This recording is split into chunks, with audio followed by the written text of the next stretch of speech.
یہاں ذکر کرتے ہیں ایک ایسے ملک کا جہاں 15 سال سے ون وومن شو جو ہے وہ جاری ہے. میں بات کر رہا ہوں بنگلہ دیش کی.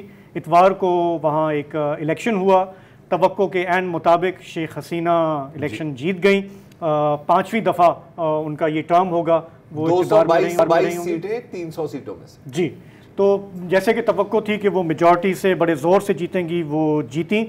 اب بنگلہ دیش کا یہ ہے معاملہ کہ اسے لمبے عرصے تک باسکٹ کیس کہا جاتا رہا دنیا میں, لیکن سن 2009 میں جب شیخ حسینہ نے الیکشن جیتا, اقتدار میں آئیں, تو اس کے بعد دنیا نے دیکھا کہ وہاں پہ کچھ سیاسی استحکام آیا, معاشی ترقی ہوئی, ان کے فارن ایکسچینج ریزروز بڑھتے گئے, ان کی ایکسپورٹ لیڈ اکانومی جو ہے اس میں گروتھ آتی گئی.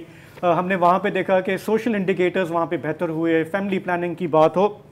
اور یوں بعض لوگ یہ بھی کہتے ہیں کہ ان 15-20 سالوں میں کوئی 2.5 کروڑ لوگ غربت سے نکلے بنگلہ دیش میں, اور اسے ایک مثال کے طور پہ دیکھا گیا دنیا میں کہ اس طرح سے ترقی ہوتی ہے. ہمارے یہاں بھی پاکستان میں بارہا آپ نے سنا ہوگا حالیہ برسوں میں کہ ہمارے جو سیاستدان ہیں, اسکالرز ہیں, وہ یہ مثال دیتے ہیں کہ وہ ملک جو کہ بالکل پیچھے تھا ہم سے آزاد ہو گیا اور اب وہ ہم سے آگے نکل گیا ہے. لیکن یہ کہانی میں جو ٹوسٹ آیا وہ یہاں پہ رجسٹر نہیں ہوا ہے. تو جس کو شیخ حسینہ یا ان کی گورنمنٹ عوامی لیگ سیاسی استحکام کہتی آئی, پتہ یہ چلا کہ وہ ایک شخصی آمریت تھی, اور اس میں انہوں نے اپوزیشن کو بالکل کچل دیا. جماعت اسلامی جو پارٹی ہے اس کے جو ضعیف سینئر رہنما تھے ان کو پھانسی پہ چڑھا دیا گیا. BNP جو اپوزیشن پارٹی ہے ان کے رہنماؤں کو اریسٹ کیا گیا, ہزاروں, اور کرپشن کے کیسز لگائے گئے, جو کہ روایتی ہمارے یہاں بھی طرز عمل رہا ہے کہ جب اپوزیشن کو کچلنا ہو تو کرپشن کے کیسز ڈال دیں. تو اسی طرح ہمارے یہاں آپ کو یاد ہوگا کہ ایک سائبر قانون پاس ہوا پیکا کے نام سے, جسے استعمال کیا گیا کرٹکس کو کچلنے کے لیے. بنگلہ دیش میں شیخ حسینہ کی گورنمنٹ نے ڈیجیٹل سیکیورٹی ایکٹ انٹروڈیوس کیا, بہت ہی کنٹروورشل, دنیا بھر میں اس کی مذمت ہوئی, جس کے تحت انہوں نے آرٹسٹ ہوں, صحافی ہوں, ٹیچرز ہوں, سیاستدان ہوں, ان کو پکڑ کے جیل میں ڈالا, ان پر مقدمات بناتے چلے گئے. آہستہ آہستہ یہ بنگلہ دیش جو ہے یہ ون پارٹی رول کی طرف بڑھتا گیا, اور یہی وجہ ہے کہ جو اتوار کو الیکشن ہوا اس میں کوئی جوش نہیں تھا, کوئی جذبہ نہیں تھا, بلکہ الیکشن سے کافی پہلے بہت سارے لوگ تو اٹھا کے انہوں نے جیل میں ڈال دیے. اکتوبر میں وہاں پہ ایک ریلی ہوئی جس میں بہت سارا وائلنس بھی ہوا, اور وہ سمجھے وہاں کا 9 مئی بنا دیا وہاں کی گورنمنٹ نے, 28 اکتوبر, جس کے بعد کوئی 10,000 لوگ جو ہے انہوں نے جیل میں ڈال دیا. 28 اکتوبر کی مذمت کرتے ہیں, ٹھیک ہے نا. ہمارے فارمولے جو ہے نا وہ بہت ایک ہی جیسے وہ گھسے پٹے ہیں. تو وہاں پہ جب یہ سب ہوا تو یہ جو ابھی الیکشن ہو رہا تھا اس میں پتہ یہ چلا at the end of the election day کہ ووٹر ٹرن آؤٹ 2018 میں تھا 80%. مطلب بنگلہ دیشی جتنے بھی وہ ہوں وہ الیکشن میں حصہ لیتے ہیں. اس دفعہ انہوں نے کہا کوئی فائدہ نہیں ہے, یہ ایک فکسڈ میچ ہے.